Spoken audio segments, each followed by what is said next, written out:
I bought the 42 call and the 50 call Yeah. And look, you must be an idiot, right? Anybody see you do that? We yeah, start to accelerate and I silver, and my bet is you don't stop at 50 on the next move.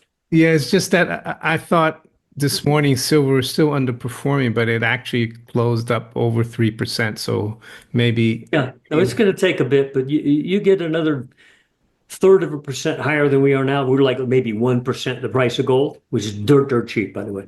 You get up to like 1.3, lid's going to come off. oh yeah, because we're just around 100 to Yeah. 1, the gold silver ratio. Yeah, Yeah. yeah, yeah. And I do it as a percent, Yeah. so it's like Yeah. Yeah. 1% is actually below that. Yeah. Yeah. Michael Oliver and Mario Innecco are back and not pulling punches. These two seasoned macro strategists, Oliver, known for his technical momentum work, and Innecco for his Austrian-leaning fundamentals, just laid out one of the most compelling bullish cases for silver and gold we've heard in years. Oliver begins with a bold move. He's long silver via $42 and $50 calls. That might sound ridiculous to the average investor, but to Oliver, it's a rational bet on an irrational system. Silver's recent price action supports it too. After a brutal flash crash, dropping from $35 to $27.50 in just days, it clawed back to close at $32, a 3% gain on the day, underperforming no more. What's driving it? Not hype, real structure. The gold-silver ratio is still hovering near 100. In historical terms, that's silver screaming undervalued. Oliver says the lid will come off once that ratio climbs to just 1.3%, gold price versus silver. We're already close. Mario jumps in with a historical perspective. He compares today to 1976 to 1980 and 2001 to 2011 when gold multiplied 8 times from the lows. Global debt, central bank dysfunction, and institutional failure. This isn't another bull run, it's a monetary regime shift. Both analysts warn the Fed's days may be numbered. The bond market already knows it. T-bonds collapsed 10% in 2 days while stocks fell. That's supposed to be the safe trade. It's not anymore. Now there's one place left: monetary metals, gold, silver, and the miners.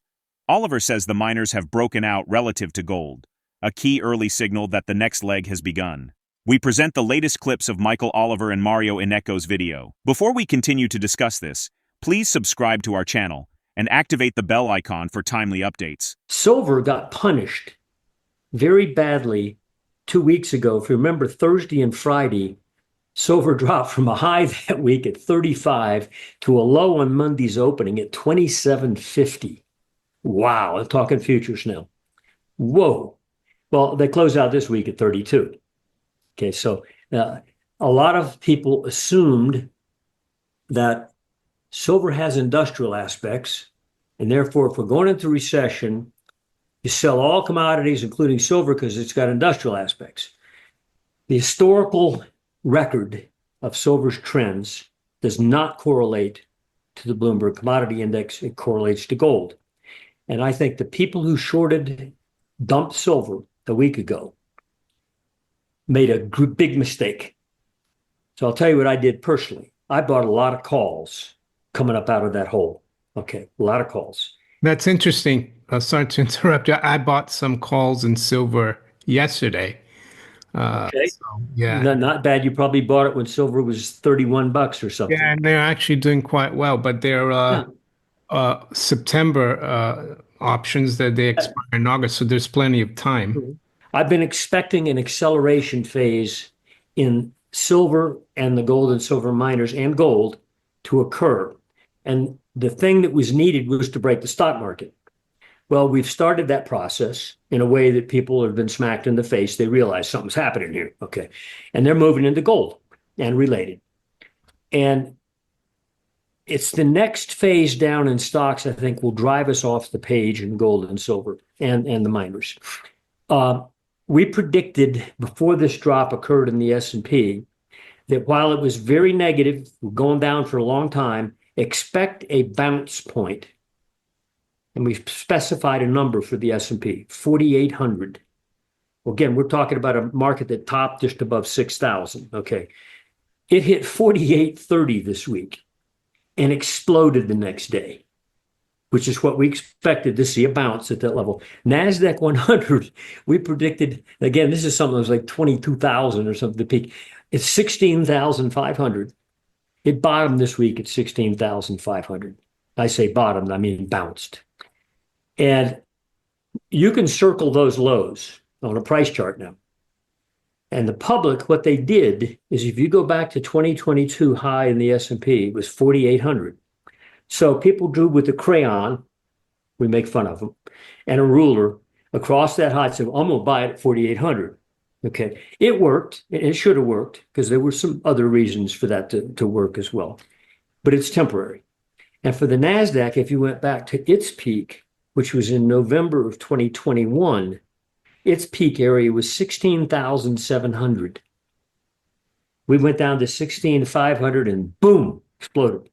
You go back through those lows going forward, whether it's a week from now, 2 days from now, a month from now, that's when the public is going to say, oh, hell, it's for real. A lot of them are still debating. They think, oh, if the tariff thing will end, it's all over. Well, Ray Dalio said, and he's right, this is much bigger than just the tariffs. That's an excuse. That's when you'll see acceleration in monetary metals. MichaelOliver doesn't see silver's recent surge as a fluke. He calls it the beginning of an acceleration phase. The key? Structural triggers, not just speculative froth. A massive gold-silver ratio near 100 combined with a breakout in miners versus gold tells him this is systemic, not sentimental. MarioInnecco backs it up with context. This isn't just a commodities story. It's a crisis of confidence. People sold silver thinking the recession would kill industrial demand. But historically, silver doesn't track the commodity index. It tracks gold.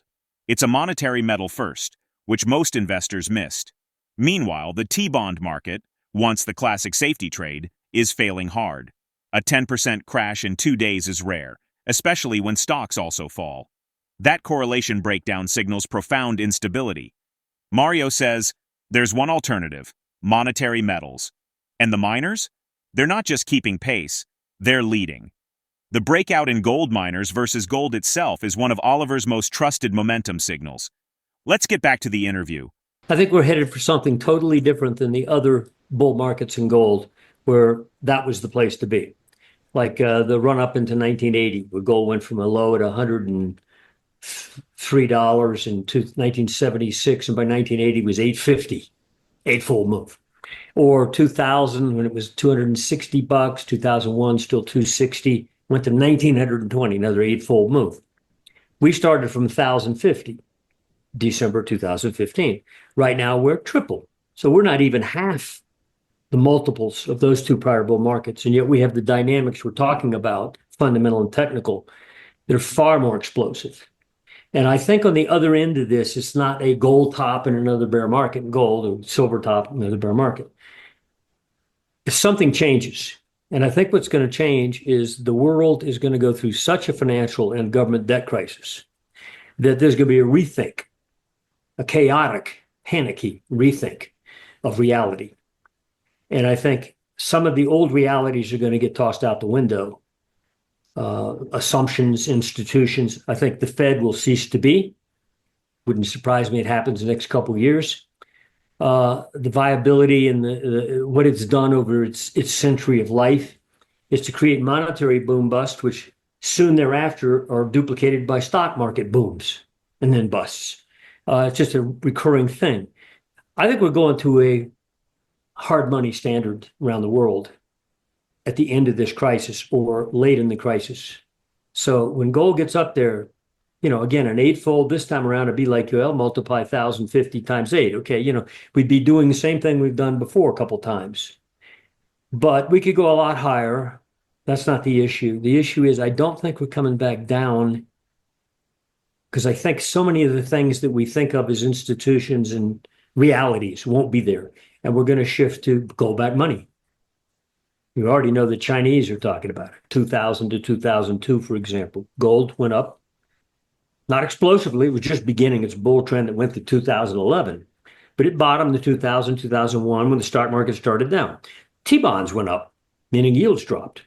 So it was an alternative place. Same in 2007 to 2009. There was 1 month in there where gold got hit, but basically gold was going up in a major trend through 2011. T-bonds worked too. They were a good place to be.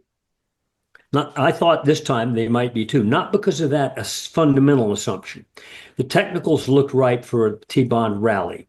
Now, I know the U.S. T-bond market's, a pile of manure, okay? And it's in a crisis mode, and I know that.